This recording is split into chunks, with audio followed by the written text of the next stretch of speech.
¿Qué tal? Muy buenas noches. Bienvenidos. Apenas pasadas 4 minutos, 5 minutos de las 21 horas, después de su noticiero, ¿sí? de la TV Pública Fueguina, estamos como siempre todos los jueves aquí en la hora perfecta. Es el momento ideal para comenzar con otro tipo de discusión. Ya se ha superado esta discusión en el ámbito del Consejo Deliberante de Río Grande, también en el ámbito, en este caso, de la Convención Constituyente en Ushuaia. La paridad de género en los organismos. En realidad se habla de todos los organismos ahora, pero bueno, en principio todo esto está en pleno tratamiento. Ahora se produce en la legislatura. Y ahora nosotros vamos a conocer cuáles son los detalles, las explicaciones, los fundamentos. ¿Corresponde que se dé de esta manera? No corresponde, quizás, es el mérito. Hay una situación que siempre deja relegado a la mujer, y por ello precisamente esta situación, esta discusión, que toda discusión siempre es buena, siempre hay que valorar esto, y por eso nosotros también, para nosotros es un placer tener a las dos personas con las que vamos a debatir, o por lo menos vamos a escuchar el debate, ¿no? Vamos a escuchar el fundamento. Porque gente con fundamentos, que ha tenido una trayectoria durante mucho tiempo de serio compromiso con cada una de las partes que representan. Así que ya las vamos a presentar, ya las vamos a tener acá.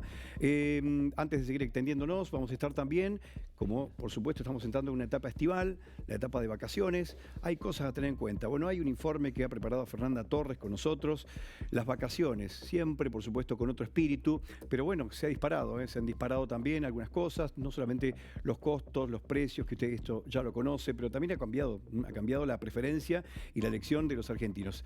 La preferencia, no sé, en realidad la elección viene por la propia capacidad que tenemos, seguramente que tiene que ver con el factor económico netamente, pero además descubrimos otra cosa, en esto de andar buscando, nos encontramos con, bueno, atención, hay estafas que están a la orden del día. No le vamos a adelantar demasiado ahora, porque en el informe vamos a ser un poquito más detallistas, pero hay algunas aplicaciones que, bueno, allí presentan la situación de forma convencional. Si uno quiere hacerlo quizás algo más barato, hace el tratamiento directo, y después se encuentra con que el teléfono es de otra persona, y uno le termina pagando a una persona que no tiene absolutamente nada que ver con el lugar de alojamiento. Esto no es algo nacional, que seguramente está ocurriendo así. Esto pasa en Ushuaia también, en Ushuaia, así que mucha atención con esto.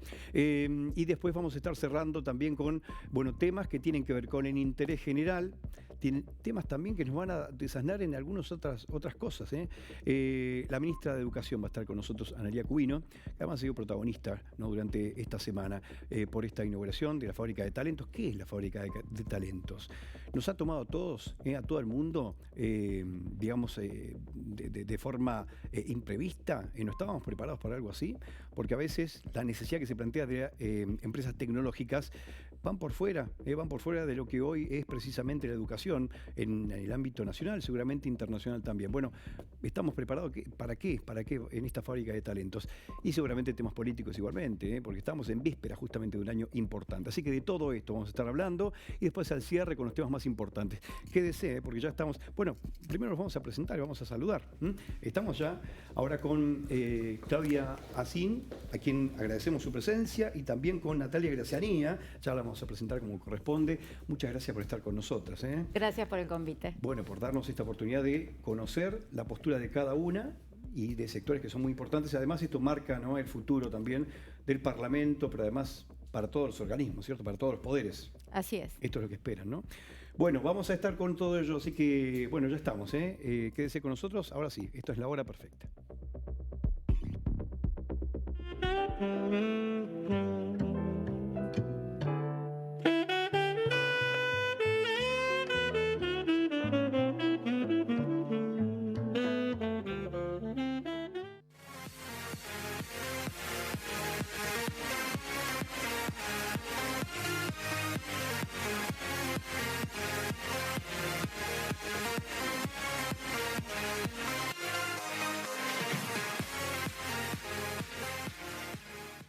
Si les fleurs qui bordent les chemins se fanaient toutes en main, je garderai.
Bueno, ya estamos con el debate que estamos planteando, que más que un debate es conocer en realidad los fundamentos. Acá no pretendemos ni enfrentamientos ni nada, simplemente saber que hay posturas diferentes, como recién estábamos ya charlando, en plena democracia creo que es lo más importante, ¿no?, para valorar. Y esto que nos lleve también a una reflexión. Nuestra sociedad debe plantearse desde ese punto, porque si no, digamos, esta democracia no le damos la importancia real que tiene, ¿no?, estas posibilidades que nos dan.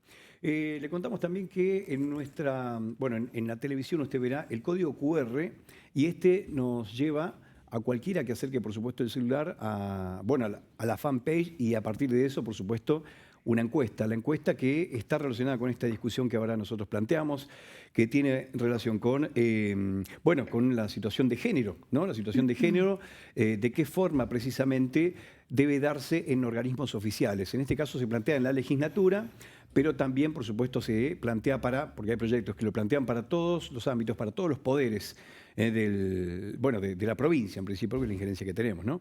Decíamos que es un gusto saludarlas, ¿no? A Claudia Zin, que es politóloga, es docente, es investigadora, que está con nosotros también de muchos años, ¿no?, en trayectoria política también, digamos, vinculada con el ámbito político. Y también Natalia Gracianía, que es periodista y abogada también, de muchos años también vinculada con el sector de referencia que hoy representa, pero además con todo, ¿no?, con las noticias, la política y demás. Bueno, gracias por estar acá presentes, ¿eh? Gracias por la invitación. Bueno, al contrario. A ver, ¿cuál es la situación que se plantea? ¿Por qué debe darse de esta manera? ¿Por qué consideran que se debe dar de esta manera mediante un proyecto? Hay varios proyectos con distintos planteos que se realizan, pero tiene que ser con una cantidad, digamos, que se imponga mediante una legislación de representantes de ambos géneros. Bien. ¿Por qué así? En principio, digamos, podría repreguntar Adelante, y decir por sí. qué no. Está bien. Primero, ¿por qué no? Y segundo, no tiene que ver con imposiciones, sino tiene que ver con regulaciones, Bien. digamos. Lo cierto es que muchas veces se pregunta por qué paridad sí, la pregunta podría ser por qué paridad no, cuando la paridad lo que hace es plantear la necesidad de resignificar el contrato social sobre el que se asienta nuestra comunidad política, sobre la que se organiza nuestra comunidad política, en el que las mujeres, en ese contrato social, las mujeres quedamos afuera porque, si bien la igualdad está planteada en términos normativos, las desigualdades estructurales nos dejan afuera de juego. Desigualdades estructurales. Desigualdades estructurales. Estructurales. Cuando nosotros hablamos del contrato social, también hablamos de lo que se denomina en filosofía en general, el contrato sexual. ¿Esto qué significa? El contrato sexual determina que las actividades están generizadas, es decir, que los varones tienen determinadas actividades y las mujeres tienen otras actividades. ¿En estos tiempos sigue prevaleciendo esto? Sigue prevaleciendo. De hecho, las mujeres dedicamos el 30% de nuestro salario cuando salimos a trabajar para que alguien se ocupe de las tareas de cuidado que nosotras no hacemos por salir a trabajar. Entonces, las desigualdades estructurales tienen que ver con esto, tienen que ver con que se supone que todos somos iguales ante la ley, que todos los sujetos políticos somos iguales ante la ley, pero las mujeres siempre no estamos en la misma línea de largada. La paridad, o sea, lo que desde que lo hace... discursivo, todo bien, pero no, ustedes sienten o ven... No es que sentimos. ¿Es estadístico? Es estadístico. Bueno, que no se referencia de la misma manera. Pero no es muy así. sencillo, Cristian. Mirá, si vos mirás cómo se compone la Cámara Legislativa de nuestra provincia, para no irnos tan lejos, de hecho, hace exactamente 5 años con Nati en este estudio, ella como periodista y yo como invitada, hablábamos con mucha alegría de la sanción de la paridad a nivel nacional. Y decíamos en ese momento que era algo que celebrábamos porque venía a corregir las desigualdades históricas que hemos sufrido las mujeres al momento de acceder a los cargos de representación y de gestión. La anterior gestión del Consejo Deliberante, había una superioridad de mujeres. 4-3. Y anteriormente me parece que había más, ¿no? No, creo que la experiencia del consejo anterior fue la que tuvo mayor cantidad de representantes. Ya no recuerdo cuántos. Quiero decir algo respecto de esto, ¿no? Quiero decir algo respecto de esto, ¿no? Estamos hablando de esta ley de paridad justamente, ¿no? yo quiero ser muy honesta con la audiencia, yo quiero decir que la paridad no funciona ni va a funcionar. ¿Por qué lo digo? Desde el 2017, como bien decía Claudia, existe una ley de paridad obligatoria en el Congreso de la Nación que implica que las listas de candidatos de senadores y diputados tienen que ser paritarias 50 y 50. Entonces, si uno analiza cómo se dieron las últimas 2 elecciones después de la ley de paridad, no se logró una paridad efectiva. Sí, ahí hay una cuestión que hay que aclarar también. Entonces, podemos ver... Yo justamente traje para ver cuál es la composición actual del Congreso de la Nación, para verlo, ¿no? En números. Y acá se los voy a compartir, ustedes pueden entrar. Creo que lo tenemos, lo vamos a estar compartiendo, creo. Sí, pueden entrar en la página oficial de argentina.gov.ar, que es la página oficial, entran dentro de lo que es el Observatorio Electoral. Allí hay datos oficiales actualizados de la composición de la Cámara de Diputados de la Nación. Creo que la gente también lo está observando. Bueno, acá lo tengo para compartir. Acá está el porcentaje de la Cámara de Diputados, hombres 56,42, mujeres 43,57. En senadores tenemos esta composición, hombres 56,94, mujeres 43,05.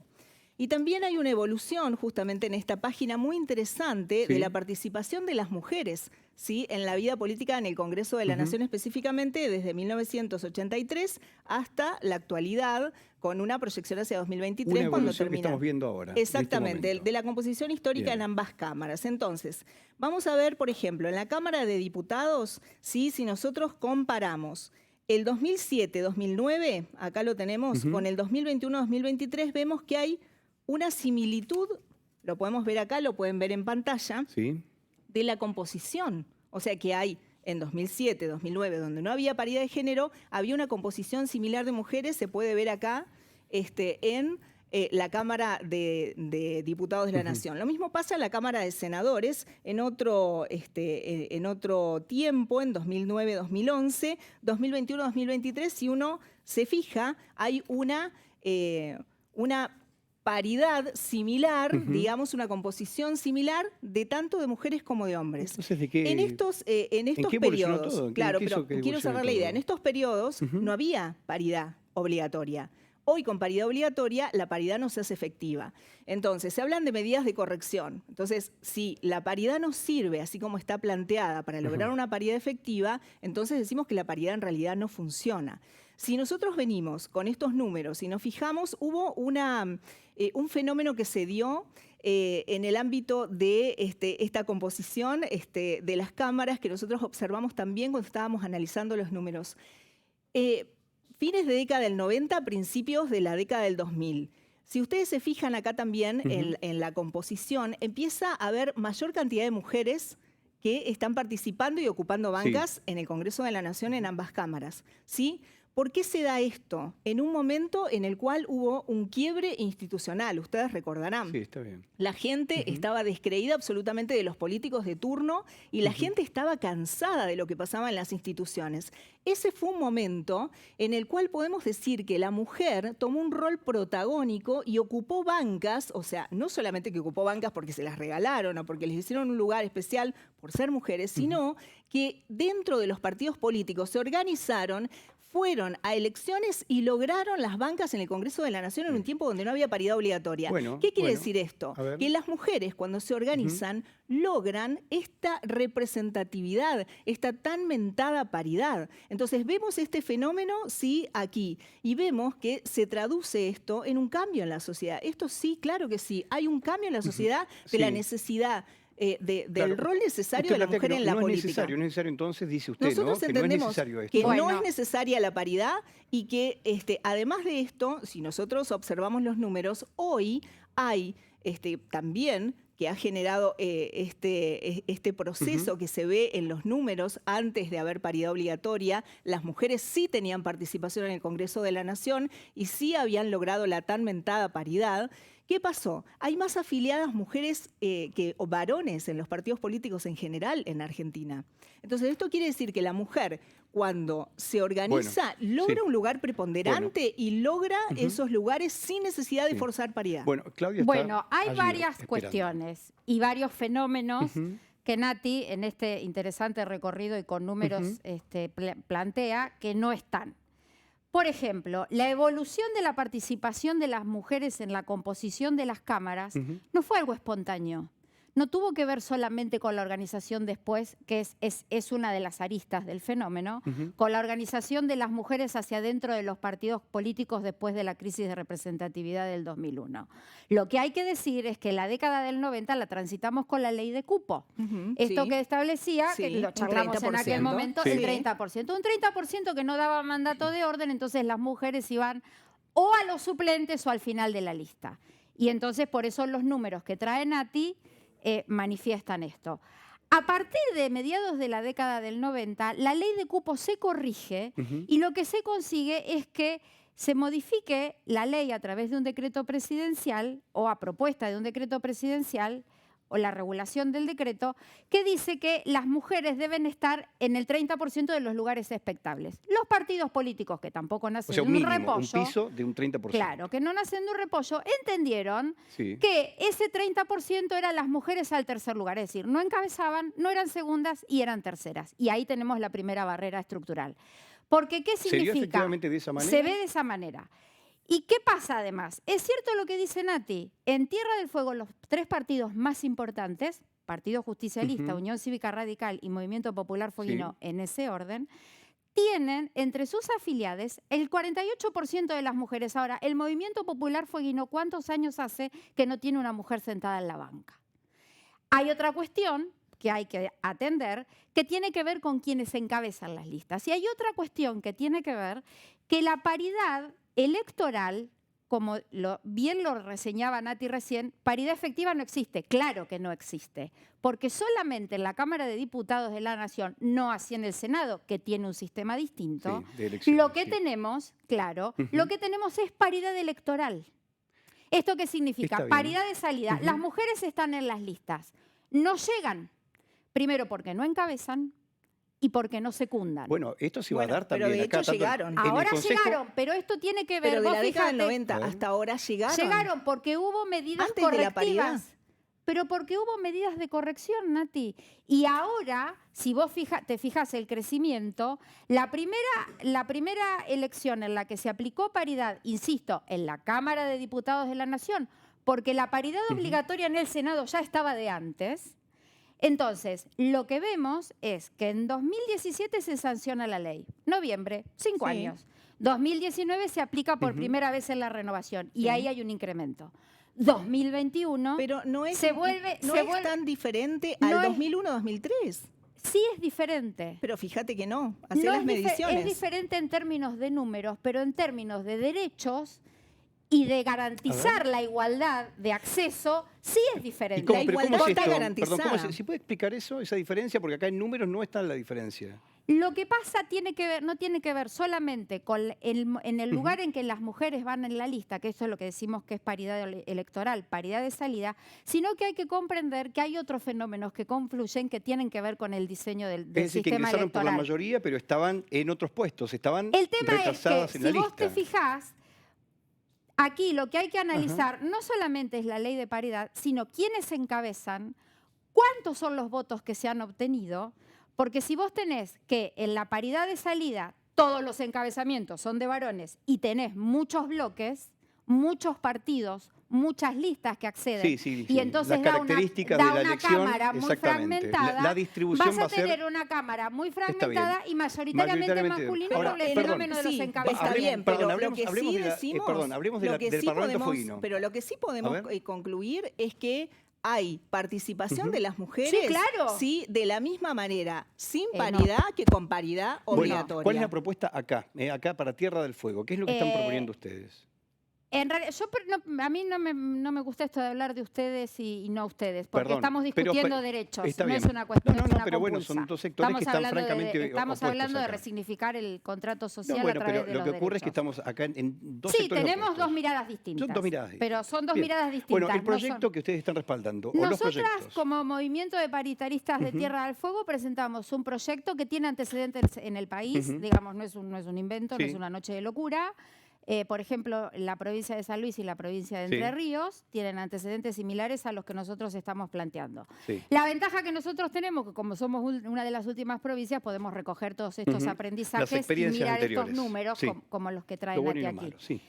Entonces, lo que estamos planteando desde el movimiento de paritaristas, que es uno de los 5 proyectos que están presentados, es paridad en las listas, paridad en las autoridades de Cámara, ¿sí? Paridad hacia adentro de las presidencias de las comisiones, porque ahí hay otro fenómeno muy interesante, que es que dentro de la legislatura las comisiones más poderosas, es decir, donde los poderes ejecutivos instalan la agenda de gobierno, que es presupuesto, recursos naturales y legislación general, solamente en Tierra del Fuego, en 2 periodos, en la Comisión de Legislación General hubo presidentas mujeres.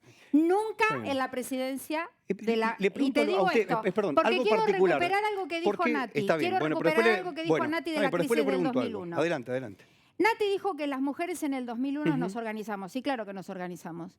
Nos organizamos sobre todo lo que tenía que ver con las tareas, las tareas de cuidado, porque se mueve. Está bien. Las tareas de cuidado. Entonces, las mujeres atendíamos los comedores escolares, cuidábamos a los pibes, hacíamos todas las tareas que hacemos en nuestras casas, pero de manera comunitaria.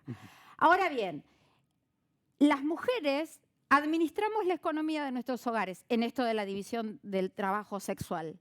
Las mujeres llevamos adelante la economía de nuestros hogares, trabajamos en las cooperadoras de las escuelas, las finanzas de las escuelitas de fútbol, todo lo que tiene que ver con la administración de la economía doméstica, pero nunca en Tierra del Fuego tuvimos una ministra de Economía, por ejemplo. Y en la Argentina, en 40 años de democracia, solo una.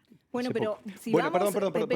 Entonces, espere, un momento. Y no me digan que las finanzas públicas son más complejas que la economía doméstica. Respecto de lo que estamos hablando del proyecto en la legislatura. Y ahora vamos a una pregunta. El proyecto en la legislatura, ¿puede ser? Adelante, que diga algo. Vamos. Bueno, el proyecto que plantea Paritaristas de Tierra del Fuego habla no solamente de la conformación de las listas, sino que es un proyecto que es muchísimo más amplio y busca una paridad integral tanto en sectores públicos como en sectores privados. Nosotros entendemos que, por ejemplo, una de las cuestiones que dice este proyecto es que la próxima fórmula de gobernador y vice tiene que tener un gabinete paritario. Nosotros decimos que no es necesaria la paridad obligatoria por ley para que esto exista, dado que el mejor ejemplo es el actual gabinete provincial, que de 11 ministerios, 5 están ocupados por mujeres.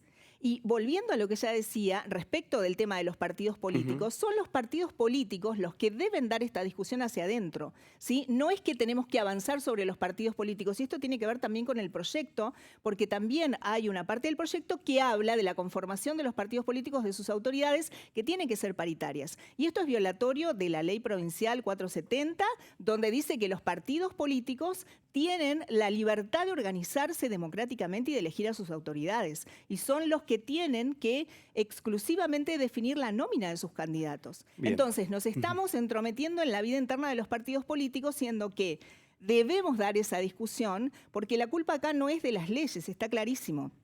La culpa acá es de los partidos políticos. Y esto no se logró en Tierra del Fuego hasta ahora, es porque los partidos políticos de Tierra del Fuego no han dado esa discusión para adentro. Bueno, lo plantearon para el Consejo Deliberante, porque ahora la constitución de una lista concretos. En cada partido tiene que ser justamente por la cuestión de género. Acá, en la provincia de Tierra del Fuego, tuvimos 2 gobernadoras mujeres, ¿sí? De 2 partidos diferentes. Uno de los partidos con mayor cantidad de afiliados, que es el Partido Justicialista. Estoy hablando de Rosana Bertone. Y otro de un partido mucho más pequeño, que es el ARI, con Fabiana Ríos, que también logró llegar a la gobernación. ¿Y qué hicieron? No llegaron, por magia. Llegaron porque hubo un proceso interno en el cual se candidatearon, en el cual se organizaron y consideraron que estas mujeres eran las representativas para ese partido político. Entonces nosotros lo que sostenemos es que la paridad forzada no sirve, no cambia nada, genera cuestiones burocráticas y no le hace un favor a la mujer, porque la deja en un lugar como de segunda categoría, porque no es que no tenemos derechos, estamos en igualdad de condiciones con los hombres, tenemos que exigir dentro de nuestros partidos políticos que nos den la posibilidad de participar. Bueno, a eso iba con la pregunta. Perdón, yo sé que no das más, pero vamos a ahora también en segundos. Si saben cómo me pongo. ¿Para qué? Exactamente, ¿no? Pero eso lo vamos a consultar después en producción. Para nosotros es un placer, primero que nada, porque de hecho en estos momentos tenemos opiniones diversas respecto de si se está de acuerdo con la paridad de género en el ámbito de representación política. Después ya vamos a tener algunos números concretos, porque bueno, si bien tenemos ahora, porque habíamos iniciado ya con un números y porcentajes bastante volátiles, a ver si tenemos en algunos minutos también cómo ha votado la gente, cuánta gente ha participado. Tenemos, muy parejo todo, respecto de si se está de acuerdo con la paridad de género en ámbitos de representación política, el 53% opina que sí, se está de acuerdo. O sea que esto también muestra cierta paridad, igualmente 47% no, lo que de algún modo demuestra que en la opinión, y bueno, la gente puede seguir votando ahora con el sistema QR que tenemos, dentro de todo se está dando una paridad, por lo menos en las opiniones. ¿Por qué? Antes de ir cerrando, ¿no? A ver, uno siempre entiende, ¿sí?, que la persona política, sin distinción de género, tiene una característica, una calidad, tiene un profesionalismo para esto, debe tener una vocación de servicio, eso debería ser lo que deberíamos tener siempre, que es algo que creo que es la carencia más importante que tenemos como en el ámbito gubernamental a nivel nacional, y quizá como país latinoamericano también. Pero no debe primar, pregunto, ¿no debe primar esta característica de la persona, la capacidad que tiene, o igualmente, a pesar de la capacidad política o la capacidad profesional, de conocimiento, de inteligencia de la mujer, ¿sí?, igualmente se ve relegada en otros ámbitos? ¿Por qué? Hay varias cuestiones en esto. Respecto a lo que decía Nati recién de los partidos políticos, son los partidos políticos los que posibilitan, pero la mayor parte del tiempo, y con ¿Pero esto se las también, fagocitan a las mujeres los partidos políticos? hay lo que en ciencia política decimos, existe la figura del guardián de la puerta. En el caso de los partidos políticos, siempre las mujeres... Siempre hablando de acá, de Tierra del Fuego. Hablemos de acá, no, pero yo te hablo en términos generales, de Tierra del Fuego, de la Argentina y de los estudios que hay de la región.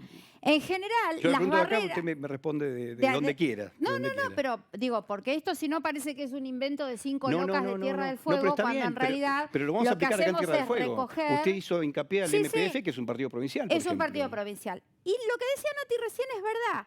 Desde 2007, en Tierra del Fuego, se da este fenómeno que nos está diciendo que hay algo en el orden de la cultura política que permite que excepcionalmente las mujeres hayan llegado. Elena Rubio de Mengorance fue presidenta de la convención, Fabiana Ríos fue gobernadora 2 veces y además este fenómeno que se da a nivel país, que fue la primera mujer que además de reelecta le entregó el poder a otra mujer.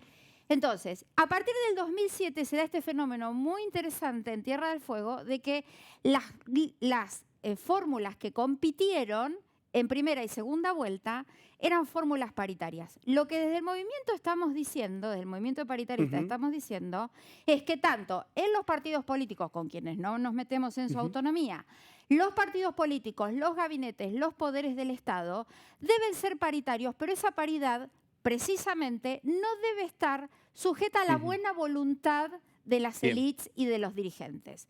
¿Por qué decimos esto? Porque cuando está sujeto a la voluntad de las élites y de los dirigentes, las mujeres no llegan.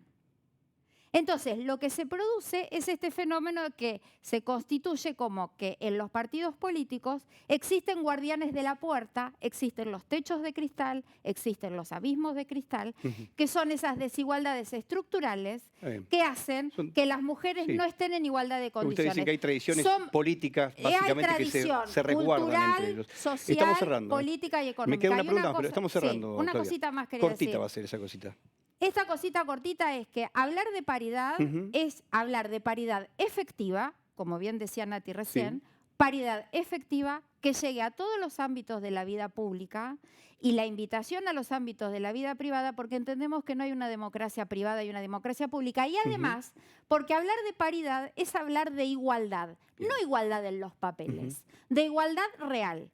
Y es en esa igualdad real en la que se asienta la democracia moderna. Claudia, muchas gracias. La igualdad existe. Bueno, ya está en la Constitución Nacional, prevista en el artículo 16, somos iguales hombres y mujeres, tenemos los mismos derechos, no necesitamos una ley de paridad forzada para que las mujeres demuestren que tienen más poder que los hombres. Lo que necesitamos es ponernos de acuerdo, yo escuché... Lo que necesitamos es ponernos de acuerdo dentro de los partidos políticos para que si verdaderamente no están siendo representadas las mujeres como deben, puedan tener ese lugar. Yo no creo lo de los guardianes de la puerta, porque evidentemente, si no, cómo llegaron Fabiana Ríos y cómo llegaron Rosana Bertone a la gobernación.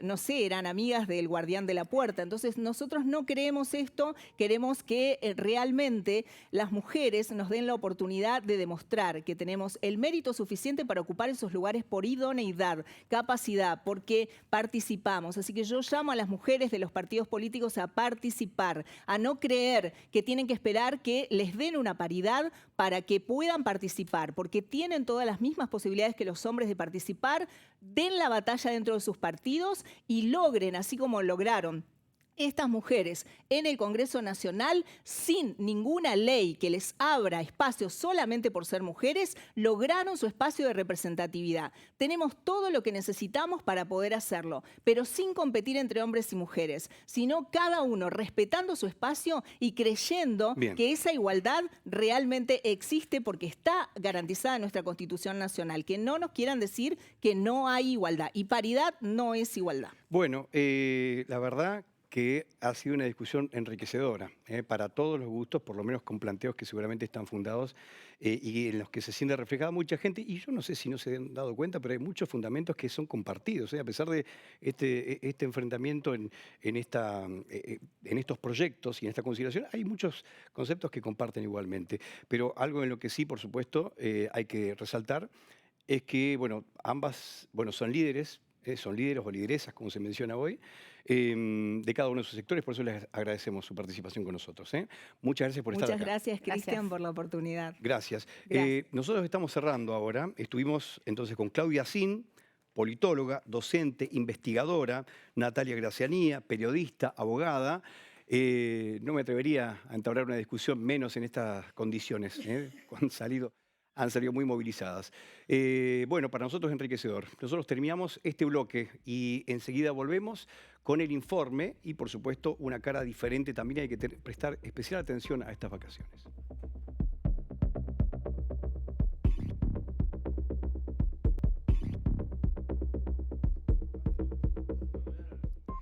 Bueno, estamos nuevamente en la hora perfecta. Hemos transitado minutos muy movilizados. Y ahora siempre, después de un año tan movido, ¿qué es lo que esperamos? Esperamos la etapa estival. Aquellos que puedan irse de vacaciones estarán buscando referencias para esto.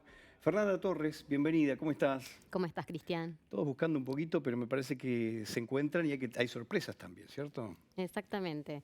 Bueno, hoy vamos a compartirles un informe muy interesante sobre un tema que la mayoría de los fueguinos tenemos en la cabeza a esta altura del año, que tiene que ver con qué vamos a hacer en las vacaciones de verano, ¿no? No solo pensamos en el Mundial, sino también qué vamos a hacer en poco tiempo. La mayoría de las dudas que tenemos tienen que ver con, ¿me alcanza el dinero para irme? ¿Me conviene irme en avión o en colectivo o también en auto? ¿Qué reservo? ¿Hotel, cabaña, casa? ¿No es cierto? Bueno, muchas preguntas tenemos a la hora de definir vacaciones fuera de la provincia. Claro. Y tenemos que sentarnos a la mesa a hablar con la familia, con amigos, solos, si nos vamos solos. Cada vez más difícil esta discusión por todo lo que ocurrió en el año. Exactamente, y ponernos a averiguar sobre costos, sobre medios de pago, sobre alojamiento. Bueno, todas estas respuestas las vamos a presentar en este informe. En principio, con una entrevista que le hicimos a Paola Priotti. Ella es responsable de la agencia Priotti Turismo Río Grande.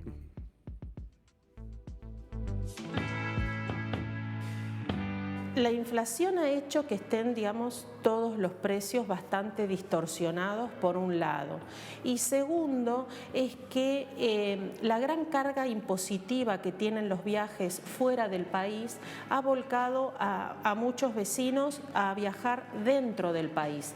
Eso hace que, como las fechas de vacaciones son similares para todas las provincias, la mayor demanda hace que no haya tantas promociones. Entonces, eso hace también que los precios a los que acceden sean más caros.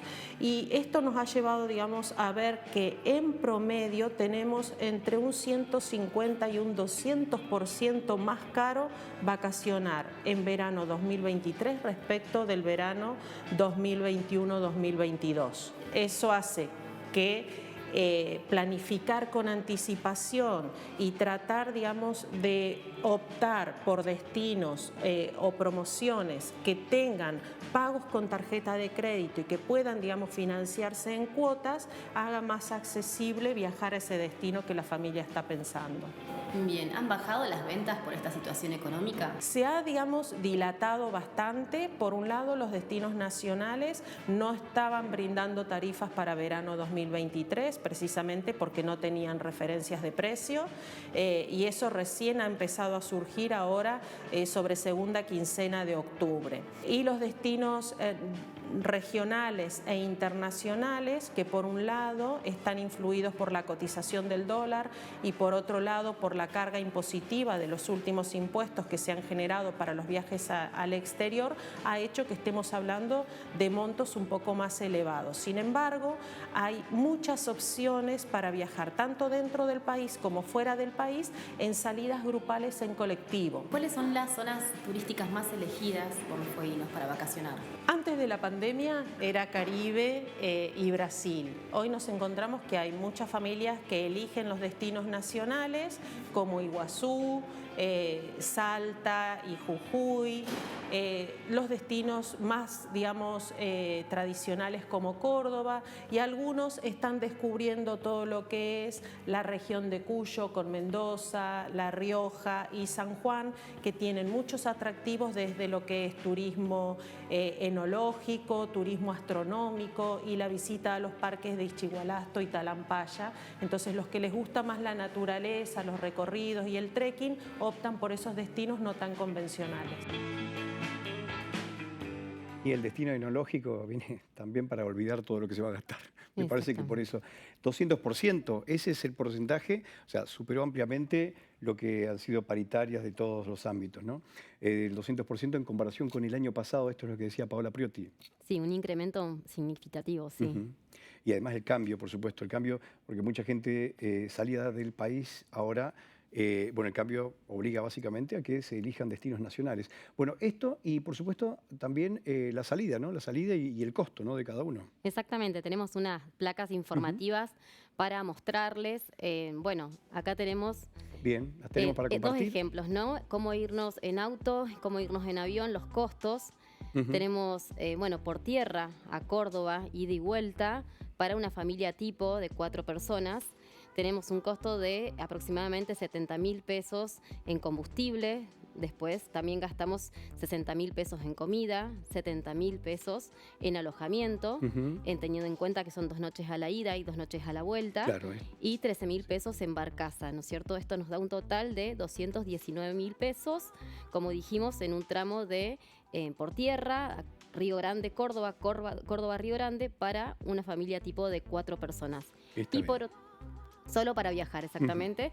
Y por otro lado, en avión, el mismo tramo, Río Grande, Córdoba, Córdoba, Río Grande, para 4 personas, los pasajes van desde 70.000 a 90.000 ida y vuelta. Pero esto es por persona. Por persona, es decir, que en un total un promedio de 320.000 pesos. Es decir, que es más caro irnos en avión que en auto. Sí, más caro. Y además, por supuesto, sí es inmediato allí la diferencia. Y después, bueno, uno se queda en Córdoba y tiene la posibilidad, si va en vehículo, de recorrer.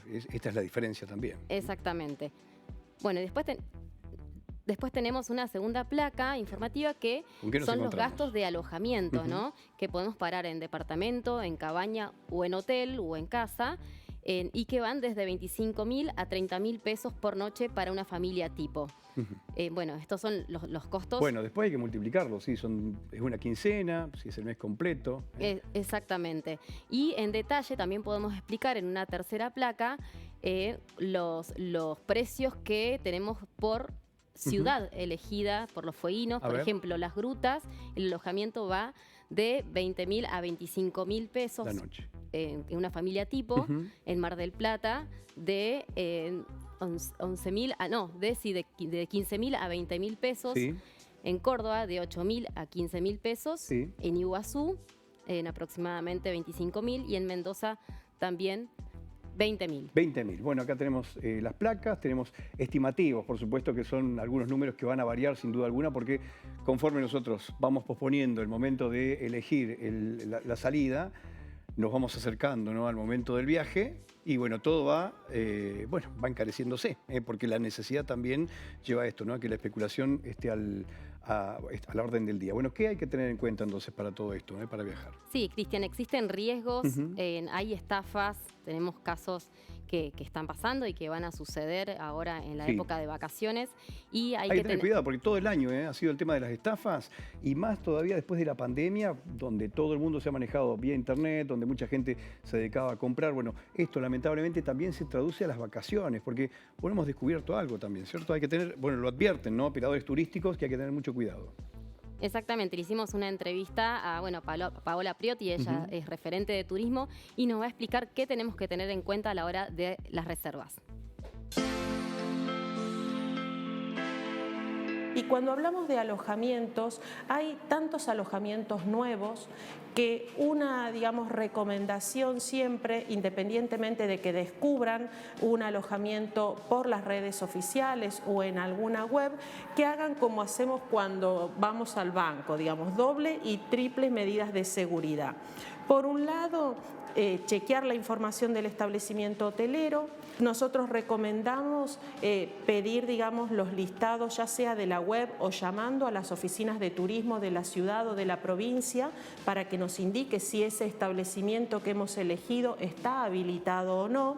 Y por otro lado, a la hora de hacer los pagos o transferencias, verificar que la cuenta bancaria sea del titular del establecimiento o de la persona que tiene habilitado el establecimiento. Toda empresa o todo negocio que está habilitado, su habilitación comercial está a nombre del titular del establecimiento y por lo tanto las cuentas bancarias también están a nombre del establecimiento. Es decir, cuando uno va a contratar un establecimiento habilitado, nunca le van a pedir que transfiera a la cuenta de un amigo o de un familiar. Ahí, digamos, alerta y verificar. Entonces, sabemos que las familias que viajan en auto o muchas familias que viajan por avión, digamos, tienen interés de contratar el alojamiento por su cuenta. Entonces, la recomendación es hacer esta doble verificación. Por un lado, con el sitio de turismo oficial de la provincia, que les dé garantías de que ese lugar está habilitado,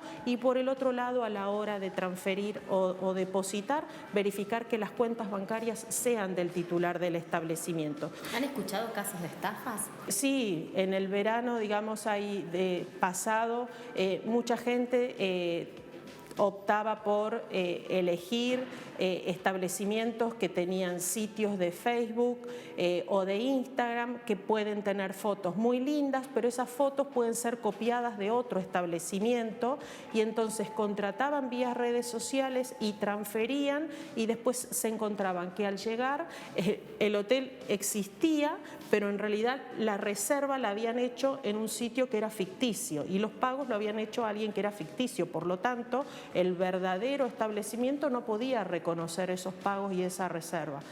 Por eso, digamos, es que recomendamos hacer esta doble verificación para evitar, digamos, sustos, porque la facilidad que tienen las redes sociales de generar perfiles que no están controlados le da, digamos, más incertidumbre a la familia a la hora de contratar sus vacaciones. Bueno, atención con este dato, porque la verdad, lo de las estafas comienza a abundar. Sí, ya es importante, pero todavía mayor. ¿Por qué? Porque a veces hablamos de que esto pasa a nivel nacional, pero no, esto pasa también a nivel local, porque en Ushuaia nosotros hemos descubierto que hay un lugar de hospedaje, creo que es de cabañas. Bueno, Fernanda, ya me vas a contar vos, me vas a decir un poco más. Pero que tenía, si no era por la aplicación respectiva, si no era por la aplicación del tipo, por ejemplo, Booking, o Hotels, que también es otra aplicación, o Despegar, si uno la busca por afuera, por Google figuraba otro teléfono, ¿cierto? Exactamente. Uno cuando hace una reserva tiene la posibilidad de reservar por Booking, que es conocido, y también por Booking siempre nos cobran una pequeña comisión. También podemos llamar directamente, pero también podemos llamar directamente a alojamiento, hacer la reserva y nos van a pedir que le hagamos la transferencia. Bueno, este vecino, este caso es real, de Río Grande, hizo la transferencia y, bueno, era un estafador el que estaba atendiendo, ¿no es cierto? Claro, lo buscó por fuera, por Google. Exactamente. Exactamente, apareció el número del alojamiento, pero bueno, era una persona que había registrado su número con ese alojamiento y bueno, obviamente que nunca llegó la reserva. Claro. Bueno, esto hay que tenerlo muy presente en el momento de las vacaciones. Teníamos algunos datos para compartir con ustedes, resultaba muy interesante para nosotros, como para ir planificando entre todos qué va a pasar. Son datos, por supuesto, meramente especulativos, puede aumentar, puede variar, depende del gusto de cada uno igualmente, pero bueno, es parte de lo que nos ocurre a todos los fueguinos siempre, ¿no? La salida en la época de vacaciones. Fernanda, muchas gracias. Gracias, Cristian. Bueno, el informe, como siempre, que tenemos, ¿no? En este caso de las vacaciones. Estamos muy próximos a esto, ¿no? Bien, nosotros ahora nos despedimos de este bloque. En segundos nada más estamos con Analía Cubinos, la ministra de Educación.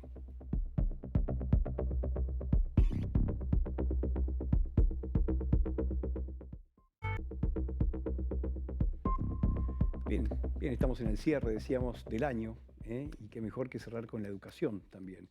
Bueno, estamos con la ministra Analía Cubinos, bienvenida. Muchas gracias, felicitaciones por el programa. Bueno, sí, qué programa el de hoy, Siempre la radio y ahora la bueno, tele. hay que estar. Y además qué programa el de hoy, porque, sí. Bueno, le pregunto qué pasa con estos fundamentos que brindaban ambas, ¿no?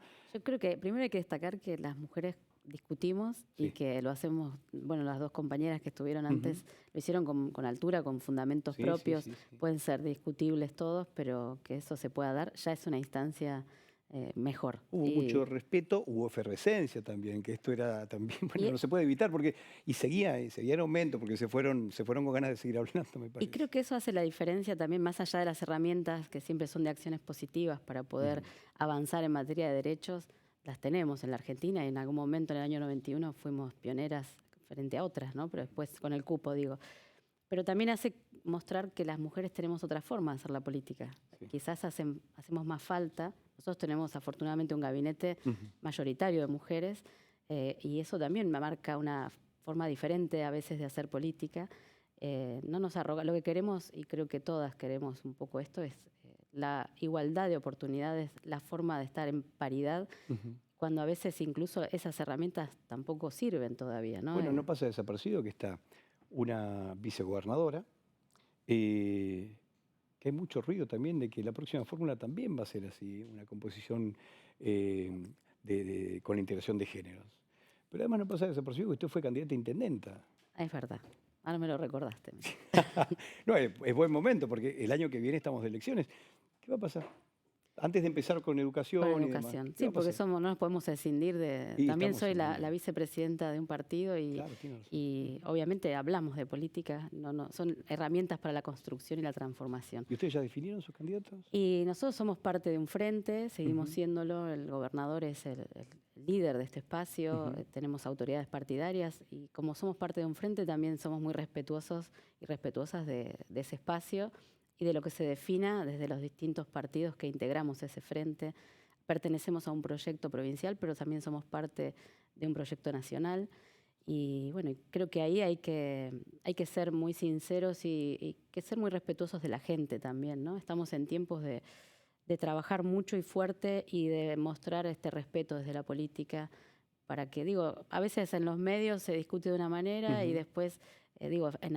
como quizás más acaloradamente, y después se hacen acuerdos y se trabaja de otra manera. Entonces, bajar un poco la intensidad de lo mediático y fortalecer nuestras políticas. Todos pertenecemos en Tierra del Fuego, muchos al mismo frente. Bueno, usted ha pasado por el ámbito legislativo, quizá de forma más solapada para mucha gente. Nosotros que estábamos allí ligados con la información, la veíamos permanentemente en el ámbito legislativo. Y asesora del ámbito legislativo en el Consejo Deliberante y en la legislatura. Exactamente. Bueno, y ahora en el plano ejecutivo. Y bueno, usted tendrá también una ambición, quizás, un sueño quizás para continuar desarrollando su espacio político, sus conocimientos. Digo, a nivel personal no hay uno en particular, sino la de pertenecer a un proyecto y en eso siempre soy muy orgánica y tiene que ver con las decisiones que se tomen desde el espacio. No hay una ambición de candidatura personal. ¿Se está muy lejos de tomar esas decisiones? Sí, yo creo que sí y creo que tienen que ser de consenso. Lo marca el gobernador todo el tiempo también, ¿no? Quizás haya que apurarse. Las preguntas al gobernador en los últimos días tienen que ver con se adelantan o no las elecciones y esto va a acelerar los procesos de todos, ¿no? Claro, siempre esto, más allá de los requerimientos que tenga la política, tienen que ver también con los tiempos constitucionales, con las leyes que nos norman, ¿no? Y eso En esto, por ahí, en las suspicacias que salen pintadas, salen portales truchos que dicen que yo me defino la candidata a algo, a algún puesto, no está eso. Yo lo que más anhelo es terminar bien la gestión como ministra, porque hemos hecho mucho, pero también hay que avanzar en otros temas que nos quedan, ¿no? Así que un poco es eso. Bueno, temas que nos quedan. La fábrica de talentos es todo un descubrimiento para nosotros que estábamos cerrando el año de otra manera y de pronto se inaugura la fábrica de talentos, se anuncia algo para Ushuaia, para Tolwyn también y para Río Grande. ¿Qué es la fábrica de talentos? ¿Tenemos que evolucionar a las apuradas? No, venimos haciendo un trabajo y esto materializa, hace un ícono en algo que además, cuando uno habla de la economía del conocimiento, es un intangible, no nos hacemos a la idea. Es que hace 10 años no se hablaba de esto. No, y por eso es importante que hay hitos materiales en una industria que es 80% capital humano y que además es una industria que tiene pleno empleo y que tiene que ver con la formación de nuestra gente. Yo lo decía, el talento de nuestros fueguinos y fueguinas, de nuestros compañeros en las escuelas, de los chicos, de las chicas, de sus familias y de todas sus oportunidades, ¿no? Tenemos una provincia con alfabetización al 100%, tenemos avances en el uso de la tecnología y la fábrica de talentos lo que marca es pasar de ser meramente usuarios, que no es menor saber usar la tecnología, para ser creadores y creadoras de tecnología. Y eso hace una diferencia en algo que parecía inesperado, que es el empleo. Es una industria que tiene miles de puestos de trabajo disponibles y a la espera de personas que los puedan ocupar. Esto tiene que ver con estar fortalecidos en las habilidades tecnológicas, pero también en otras que tenemos que trabajarlas, y que son esas famosas habilidades blandas, que es la posibilidad de gestionar con otros a la distancia, estando cerca. Tenemos que tener mejor internet, y ahora la tenemos. Bueno, viene ahora este convenio, o sea, ya se hizo el convenio, ahora la instalación todo de... La semana que viene terminamos ya con Tolwyn y estamos cerrando ya internet para todas las escuelas. Seguro vamos a anunciarlo en ese momento, ya con la posibilidad de que efectivamente es así. Nos faltan algunos colegios, en Tolwyn nos costó un poco más, pero estamos con ARSAT desarrollando eso y también con empresas distribuidoras. Y bueno, fue un acompañamiento muy fuerte también del Ministerio Nacional. Tenemos un trabajo mancomunado fuerte, genuino y muy dinámico con el ministro Persic, y nos enorgullece que realmente en un año que ha tomado este compromiso, porque lo hizo pasando la pandemia después de otro ministro, podamos tener realmente decisiones federales que nos pongan primero a las provincias, ¿no? Bien, también un compromiso que ustedes han asumido es el de comenzar las clases con los establecimientos renovados. Bueno, es algo ambicioso teniendo en cuenta los antecedentes de todos los años anteriores, ¿no? Sí. Pero ustedes, la diferencia es que comienzan ahora en diciembre con los arreglos. ¿Se llega? Sí, tenemos, justo mientras esperaba, estaba chequeando con el equipo las licitaciones que ya son esta semana que viene. Como tenemos la posibilidad de esta herramienta nueva, la ley 1431, tenemos procesos abreviados en algunos casos. Son 7.000 millones, ¿cierto? Hasta 7.000 millones, ese es el tope. Nosotros proyectamos una primera etapa hasta diciembre de una inversión de 2.000 millones, después para enero de 1.300 o 1.400 millones. Y esto implica, bueno, intervenir en escuelas donde hay que hacer la parada de la escuela para poder cambiar toda la calefacción. ¿Es mucho el trabajo? ¿Es mucho el trabajo? Es mucho el trabajo. Nosotros hemos recibido este año, en abril, la responsabilidad de que pasara de Obras Públicas a nosotros el mantenimiento de las escuelas. Lo hemos logrado, hemos trabajado mucho con los establecimientos. Había que poner una mirada también con los equipos de las escuelas sobre las necesidades cotidianas, más allá de las que nosotros identificamos como urgentes. Hay muchas que tienen que ver con la vida diaria de quien está dando clases o quien asiste a un comedor. Y bueno, esto lo hemos trabajado para mejorar. Y una vez que avanzamos en eso, también, esto lo destaco porque la legislatura por unanimidad nos generó esta herramienta y tenemos, un trabajo en este ministerio, nadie se va a ir de vacaciones. Veíamos los números recién de lo que significa igual, pero vamos a trabajar fuertemente para que los primeros días de diciembre ya en algunas escuelas ingresaremos, en los jardines que ya están avisados. Hay fechas distintas, ¿no? ¿Fechas de retorno de los docentes? Los docentes retornan, yo no recuerdo ahora bien, pero entre el 7 y 9 de febrero. La primera parte la van a hacer online. Va a haber un curso que vamos a trabajar contenidos de Malvinas, cuestión Malvinas y pueblos originarios. Eso claro, para muchos docentes que están llegando vos sabés que hay una alta rotación, migración, y eso también es un desafío. Ministra, lo último, para ir cerrando. Usted habló justamente de cumplir objetivos. ¿Cuál sería su expectativa? Seguramente ahora va a ser también transitar esta etapa estival, no con los arreglos, pero por supuesto en este cierre, porque se vienen las elecciones, pero es el cierre de la gestión también. Sí, ¿no? Un cierre que se termina siendo más corto, pero bueno, en 3 años hemos logrado mucho. Bien. Y nos queda el alta automática que estamos trabajando con para empresas tecnológicas, sí, que podamos lograr que se esté sistematizado realmente en tiempo real, que un docente tome una suplencia y pueda cobrar inmediatamente lo que trabajó. Nos deja un título, porque este es el tema de malestar docente en general. Sí, lo hemos mejorado, pero nos falta y para eso hay que trabajar en sistematizar, ¿no? Bueno, ministra, muchas gracias por estar con nosotros. Gracias a ustedes. Bueno, sin duda que nos ha quedado demasiado con la ministra, porque después nos ha quedado, por supuesto, algo más de la industria del conocimiento. Es la tercera industria que genera ingresos a nivel nacional, así que esto hay que seguirlo, pero lo vamos a hacer más adelante. Agradecemos la presencia de la ministra, por supuesto, de quienes han debatido con nosotros, el informe también de Fernanda Torres, y a todos ustedes por acompañarnos como siempre. Muchas gracias. Esto ha sido La Hora Perfecta.